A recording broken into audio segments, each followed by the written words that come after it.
Yes, children, to proceed further, let us study a few properties of phenol.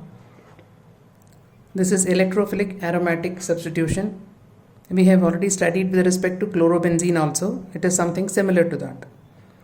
Now, OH group present on the benzene ring activates the benzene ring by developing negative charge at ortho and para position, thus directing the incoming electrophile to these positions. So, OH group present on the benzene ring is ortho-para directing group. This we have already studied. Even in 11th class also we have studied that.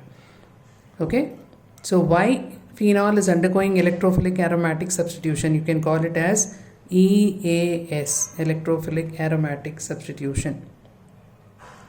Why phenol undergoes electrophilic aromatic substitution if they are asking you? Then you should say that OH group present on the benzene ring activates the benzene ring by developing negative charge at ortho and para position, and it is thus directing the incoming electrophile to these positions. That is why it is undergoing electrophilic aromatic substitution. Now, when it is undergoing aromatic substitution, what are all the reactions involved in that? Now, this is your phenol, the central one. Now, this phenol, when it is treated with concentrated HNO3, you will get 2,4,6 trinitrophenol, which is also called as picric acid. 2,4,6 trinitrophenol, that is called as picric acid. So with concentrated nitric acid you get picric acid. Now, this concentrated nitric acid, it's not used alone. Along with that, concentrated sulfuric acid is also used. This is called as nitration mixture. This again you have studied in 11th class. So which is the electrophile here? NO2 plus is the electrophile. See, OH minus NO2 plus. This is HNO3 broken into OH minus and NO2 plus this concentrated sulfuric acid that we are adding. This is providing you this electrophile, that is NO2 plus and HSO4 minus, and that HSO4 minus, when it is replacing the hydrogen from each and every position, it will go with HSO4 minus as H2SO4 back. So H2SO4, it is getting regenerated at the end of the reaction. This is just facilitating the formation of electrophile, that is NO2 plus, which is nitronium ion. Now, if you are using dilute HNO3, again NO2 plus is produced, but then here there is restricted nitration taking place. Here in this case, extensive nitration, ortho and para position, all of them are getting nitrated. But here, if you are using dilute nitric acid, you will get ortho nitrophenol and para nitrophenol.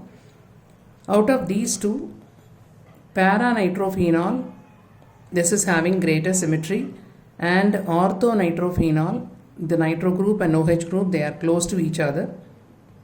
So in most of the electrophilic aromatic substitution, you will find the para product. Whenever ortho and para products are formed, para product is the major product. In the case of nitration taking place in the presence of sulfuric acid, there is only one and only one product that is produced, that is picric acid. So with dilute nitric acid, you will get ortho and para nitrophenol, and with concentrated nitric acid in the presence of sulfuric acid, you will get picric acid, that is 2,4,6 trinitrophenol. Now, if you are using bromine in the presence of a non-polar solvent, that is CS2, carbon disulfide, then in that case again you are getting orthobromophenol and parabromophenol. Here the electrophile that is used is Br plus, that is the electrophile. Now, in the presence of organic solvent, the substitution is restricted. Again, you get ortho and para product. But if the same bromine is used in the presence of water being a polar solvent, then more and more of Br plus is provided in the medium, and in that case you will get extensive bromination taking place. So you get 2,4,6 tribromophenol. Just like concentrated nitric acid and sulfuric acid, you get picric acid. With bromine and water, you will get 2,4,6 tribromophenol. With bromine and CS2, carbon disulfide, it is ortho and para product. Whereas bromine and water, you will get tribromophenol. Now, if you are using chloromethane in the presence of anhydrous AlCl3, now in this case again you have studied this AlCl3 is a loose acid, how it is providing CH3 positive, that is the electrophile. See here. Now this Cl along with the bond pair, it goes with AlCl3. AlCl3 is a loose acid. Loose acid means electron pair acceptor. So Cl along with the bond pair of electron, it is being taken up and you will get AlCl4 negative, and the electrophile that is provided is methyl cation. So that is the electrophile here. So that electrophile will go to ortho and para position. So you will get orthomethylphenol and paramethylphenol. Now remember, methylphenols, what they are called? They are called cresols. Now this is called as Friedel-Crafts alkylation. Right? Now in the case of Friedel-Crafts reaction, the yield of this ortho and para product, it is quite low. It is not that good. Now, with dilute nitric acid and concentrated nitric acid, we saw it. But if it is nitrous acid, HNO2 is called as nitrous acid. Now, if nitrous acid is used, then what is the reaction? This is taking place at a temperature of 280 Kelvin. When you will get para-nitrosophenol, this NO group is called as nitroso group. You will get 4-nitrosophenol, which will get oxidized to NO2. So you will get para-nitrophenol. So if you have to prepare only para-nitrophenol from phenol, then you will go through this method. Because if you go through this dilute HNO3, you will get both ortho as well as para product. But here you will get only para product as the major, as the only product. So you will use nitrous acid and you will get 4-nitrosophenol, which will get oxidized to 4-nitrophenol. Now nitrous acid, how do you get? You will get when you treat NaNO2 and HCl. Diazotization, we saw it, is it not? How you produce HNO2. HNO2 is not a shelf reagent. It cannot be prepared and stored. So as and when it is required, it is prepared and used. So this is about electrophilic aromatic substitution. I suppose all of you follow this clearly. It is all there in your text as well. Now let's come to some miscellaneous reactions of phenol. Under this category, you have the first one that is called as Kolbs reaction. Now here what is done? Phenol is first treated with alkali and you get sodium phenoxide. Of course, the byproduct water that is produced, that is not shown here. The sodium phenoxide is treated with carbon dioxide at a temperature of 400 Kelvin and 4 to 7 atmosphere. Since alkali is there in the medium, this CO2 group will get attached at the ortho position as COONA, which on acid hydrolysis will give you this ONA and COONA getting converted into OH and COOH respectively, and this is called as salicylic acid. Salicylic acid we have studied previously also in the form of aspirin. It's a derivative of salicylic acid. So orthohydroxybenzoic acid is called salicylic acid, or you can write 2-hydroxybenzoic acid. 2-hydroxybenzoic acid is called salicylic acid.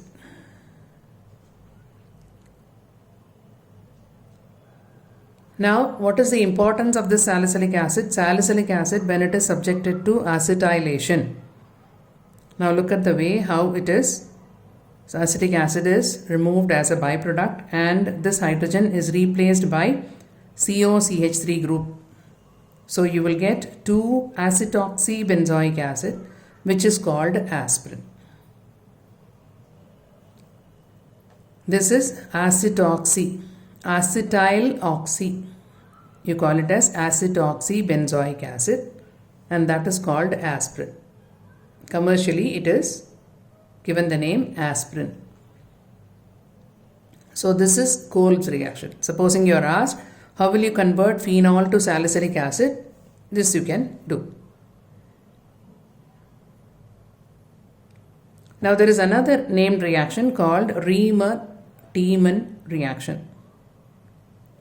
Now in this case again phenol is reacted with chloroform, CHCl3 is chloroform, in the presence of aqueous NaOH at a temperature of 340 Kelvin.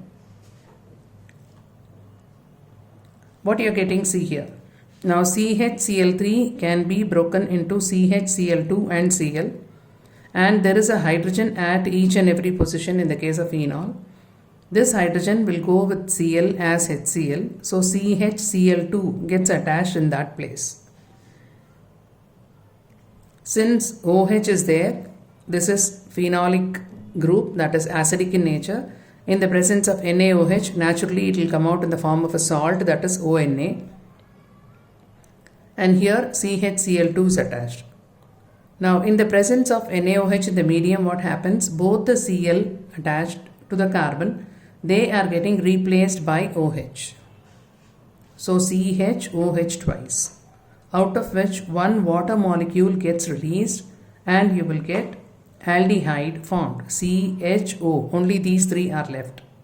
Water when it is released. Then this on acid hydrolysis, this ONA will turn into OH and CHO will be there, and this is called as salicyl aldehyde. Had it been COOH, it is called as salicylic acid. Since it is CHO, it is called salicyl aldehyde.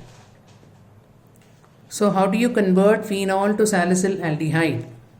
That is again another question that is frequently asked. Now here let us try to understand the mechanism. CHCl2, how it is getting attached. Let us see.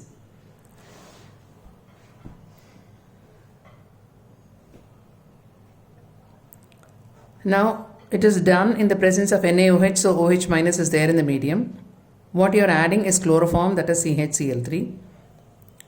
Now this CHCl3 will donate a hydrogen to OH minus and it will come out as water, leaving behind CCl3 negative. When H plus leaves, CCl3 minus is left.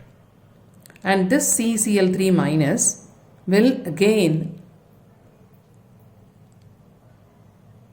dissociate into CCl2 plus Cl minus.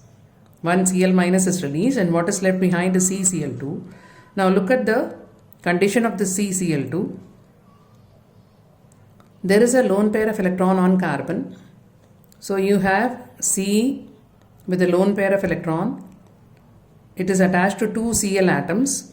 So how many electrons are there around carbon? There are 6 electrons around carbon, is it not? 1, 2, 3, 4, 5, 6. So it is surrounded by 6 electrons, hence this CCl2 acts as an electrophile. It is acting as an electrophile. It is an electron deficient species, so it is acting as an electrophile. Why it is electron deficient? Because there are no 8 electrons, there are only 6. So this is the mechanism of reaction. Now the same phenol, instead of chloroform, it could also be CCl4, that is carbon tetrachloride, in the presence of alkali at a temperature of 340 Kelvin as before. Now there it was CHCl2 attached, and here it will be, since there is no hydrogen here, one Cl minus, when you take it out, that will go as HCl. So what is left behind is CCl3, so CCl3 is attached. which will take up 3 molecules of alkali so that all the 3 Cl atoms are replaced by OH. Now when they are replaced by OH, again one molecule of water can be removed and what is left behind is COOH. So you will get ONA, sodium hydroxide. This is acidic in nature, so you will get the corresponding salt of it. That is why ONA is there. So ONA COOH will be there. In the presence of NaOH, you can as well write it as CONA also here. Here itself you can show it as CONA also. And that is subjected to acid hydrolysis when this will also turn into OH and this will turn into COOH. So you will get salicylic acid. So under the same Riemann-Tiemann reaction, if you are using chloroform, then your product is salicylaldehyde, and if you are using CCl4, then the product is salicylic acid. You have to be careful with this. Salicylaldehyde if chloroform is used, and if carbon tetrachloride is used, the product is salicylic acid. Now how can you convert phenol into salicylic acid? By Kolbs reaction also you can convert, and by Riemann-Tiemann reaction using CCl4 also you can get salicylic acid. Both the conversions are okay. Then the next property of phenol is oxidation. When phenol is oxidized in the presence of acidified potassium dichromate, what you get is parabenzoquinone. This is one of the product which is used in the drug that is used to treat malaria. So this is called as parabenzoquinone. Then another one important property of phenol is reaction with ferric chloride. Phenol gives violet color with neutral ferric chloride. So this is another property of phenol. Now what is neutral ferric chloride? Neutral ferric chloride, when you are asking, you take the actual reagent FeCl3 which is prepared. Now this FeCl3 is acidic in nature because it is a salt of HCl and FeOH twice or FeOH thrice. Since the acid is strong, this salt is acidic in nature. So you have to make it neutral. So what you do is add a drop of NaOH into it, or you may even add NH4OH into it. When FeOH thrice is precipitated, you will get a brown precipitate of FeOH thrice, and this, when you add a little more of NH4OH into it, then the precipitate will dissolve and you got the resulting solution as neutral ferric chloride. The resulting solution here in this precipitate dissolves. Now this resulting solution is called neutral ferric chloride. So these are the reactions of phenol. Now let us see one more reaction of phenol, which is called as coupling reaction. This is a property of benzene diazonium chloride actually. Now benzene diazonium chloride, benzene के साथ N2Cl attached. So this, you know, it is benzene diazonium chloride. When you treat it with phenol, now at the para position, the hydrogen that is there will go with Cl as HCl, and what you get is para hydroxyazobenzene. This group is called as azo group. Now para to azo group is hydroxy, so it is called as para hydroxyazobenzene. when azo group is there, and you may ask why it is not dibenzene. Azo group is there on either side, benzene group is there. The valency of nitrogen is to be satisfied, and that is satisfied by the benzene ring. And this is an orange dye. Now this diazonium chloride can also be treated with, of course it is not the property of phenol, it may be treated with aniline also. This is aniline, is it not? Now again here also HCl can be removed, and what you get it is N double bond N, again a benzene ring, just like this, and instead of OH you will have NH2 group here. So this is called as para amino azobenzene, and this is an yellow dye. With phenol you get an orange dye, and with aniline you get yellow dye. Now what are the distinguishing features between phenols and alcohols, aliphatic alcohols?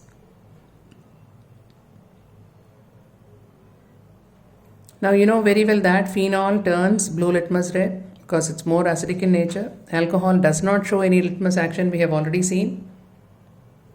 So no action with litmus. Phenol gives violet coloration with the neutral ferric chloride, just now I told you. There is no reaction with the neutral ferric chloride with alcohol. Phenol gives white PPT with the bromine water. I spoke to you about this bromine water. With bromine water you are getting tribromophenol. This is obtained as a white PPT. Right? So that's what is given here. It gives white PPT with bromine water, whereas no such reaction with bromine water with respect to alcohol. Phenol does not show iodoform reaction, whereas alcohol, it gives yellow PPT with NaOH and iodine.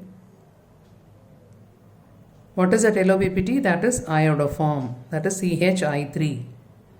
Now here we have seen this iodoform test in detail in the class.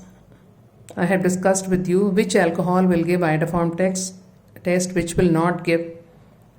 Ethanol and any other 2-ol will alone give this iodoform test. So we have seen so many distinguishing tests to understand this iodoform test reaction. Try to recollect your memory. Everything is there in your notebook. You should be knowing that. So these are the tests to distinguish between phenol and alcohol. Now if you are asked to say, name some tests for alcohol. One is iodoform test. Again, iodoform test will be shown only by ethanol and on 2-ols. This I already told you. CH3 group attached to functional carbon. Functional carbon is what? Carbon holding OH is functional carbon. There should be a CH3 group attached to it, only then it will show iodoform test. So ethanol, CH3, COH. The functional carbon is holding a CH3. Now all 2-ols, CH, OH, CH3. This is propane 2-ol. Now again functional carbon holding OH is attached to CH3. Only such alcohols will show iodoform test. Then another one is Lucas test. This also I told you, turbidity test. And the third one is esterification. Esterification, you will get fruity ester smell when an alcohol is treated with an organic acid in the presence of concentrated sulfuric acid. So I have given you in detail only ethanol among primary alcohols give iodoform test. All 2-ols will give iodoform test like propane 2-ol, butane 2-ol, pentane 2-ol, etc. Methanol does not give this test, and I have given you how the reaction proceeds. This we have already seen in the class. How you are getting iodoform and what are the byproducts. This we have already seen. So I am going further with Lucas test. This also I have told you. Again I am showing you here. Anhydrous zinc chloride and concentrated HCl. This is what is called as Lucas reagent. You have a primary alcohol, a secondary alcohol and a tertiary alcohol. When primary alcohol is treated with Lucas reagent, there is no turbidity at room temperature. With secondary alcohol, when same Lucas reagent is treated with, you will get turbidity which will appear in 5 minutes time. And if it is a tertiary alcohol, then turbidity appears immediately. So at room temperature there is no reaction with primary alcohol, but on heating turbidity appears. But at room temperature there is nothing. That is Lucas test. So if you are asked to distinguish between propanol and propan-2-ol, then you can say propanol does not give Lucas test, whereas propan-2-ol, it gives turbidity after 5 minutes with Lucas reagent. You can write like this. Then what is esterification? Esterification is alcohol treated with acid in the presence of concentrated sulfuric acid. You get a product which has a fruity ester smell. Now here, when an alcohol is treated with an acid, OH from acid and hydrogen from alcohol is getting released as water. Sulfuric acid is a dehydrating agent, so water is pulled out. So what is left behind is CH3, CO, O, C2H5. So that is what I have put. This will give you a fruity ester smell. So a few distinguishing tests I have discussed. If you have to distinguish between methanol and ethanol. Ethanol gives yellow PPT of iodoform with sodium hydroxide and iodine, whereas no reaction with methanol. You have to write, you will not write positive test, negative test. You will write what you get on adding what. These two things are very, very important. Now supposing you have ethanol and propanol. Ethanol gives yellow PPT of iodoform with NaOH and iodine, whereas propanol does not give because it's not a 2-ol. Now you have propanol and propan-2-ol. Propanol will not give iodoform test, no reaction with NaOH and iodine, whereas propan-2-ol gives yellow PPT of iodoform with NaOH and iodine. Now here you can give, it gives turbidity with concentrated HCl and anhydrous zinc chloride after 5 minutes, whereas this does not give any turbidity at room temperature. You can give that test also. Same way you have butane-2-ol and tertiary butyl alcohol. This gives turbidity immediately with Lucas reagent, whereas this gives turbidity only after 5 minutes. Again, one more reaction. Since it is a 2-ol, this will give iodoform test, whereas this will not give any iodoform test. Right? So that is about the properties of phenol and alcohol. Now we need to proceed with ether, right? So that I will give you in the next lesson.